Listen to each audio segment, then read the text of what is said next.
જૂની બિલ્ડિંગ જર્જરિત થઈ ગઈ હોય જેને ખાલી કરાવવાની માંગ સાથે કાયદા કથા ટીમ દ્વારા રજૂઆત કરાઈ હતી।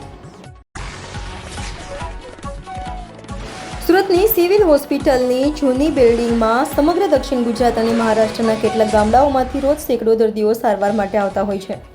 ત્યારે સુરત નવી સિવિલ હોસ્પિટલની જૂની બિલ્ડિંગ જે જર્જરિત થઈ ગઈ હોય તેને ખાલી કરાવવાની માંગ સાથે કાયદા કથા ટીમ દ્વારા ધરણા પ્રદર્શન કરી વિરોધ કરાયો હતો અને સેંકડો લોકોના જીવ મુશ્કેલીમાં હોય તેવી વાત કરી હતી।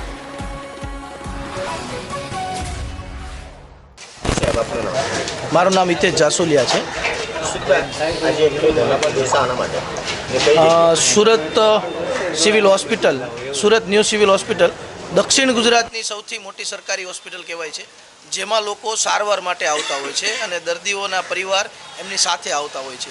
જ્યારે 9 વર્ષથી આ બિલ્ડિંગ જે ખંડેર જાહેર કરી દેવામાં આવી છે, છતાં પણ આ બિલ્ડિંગ 9 વર્ષથી મોતના મલાજા ઘોડે અધિકારીઓ ચલાવી રહ્યા છે। ત્યારે આ દર્દીઓ અને પરિવારો જે આવી રહ્યા છે એમની સાથે એમને ખબર નથી કે અમે સારવાર લેવા જઈએ છીએ, પરંતુ અમારું ક્યારે પણ મૃત્યુ થાય એનું નક્કી નથી।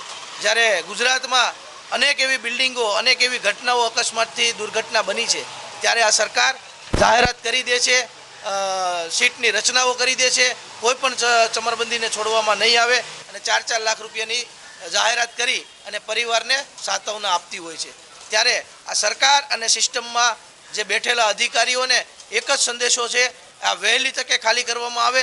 જો આગામી દિવસોમાં એટલે કે ટૂંક જ સમયમાં હવે ખાલી કરવામાં નહીં આવે તો આજે તો અમે પ્રતિક 1 દિવસીય ધરણા ઉપર બેઠા છીએ, પરંતુ આવનારા સમયમાં જો આ બિલ્ડિંગ ખાલી નહીં થાય તો અમે જ્યાં સુધી બિલ્ડિંગ ખાલી નહીં થાય ત્યાં સુધી અમે અહીંયા ઉપવાસ પર બેસીશું અને દર્દીઓ જે નારાયણ એટલે કે મધ્યમ વર્ગી અને ગરીબ પરિવારમાંથી અહીંયા સારવાર લેતા હોય ત્યારે એમની પણ એક આશા હોય છે સરકાર પર કે આ હોસ્પિટલ અમારા સુવિધાઓ માટે હોય છે।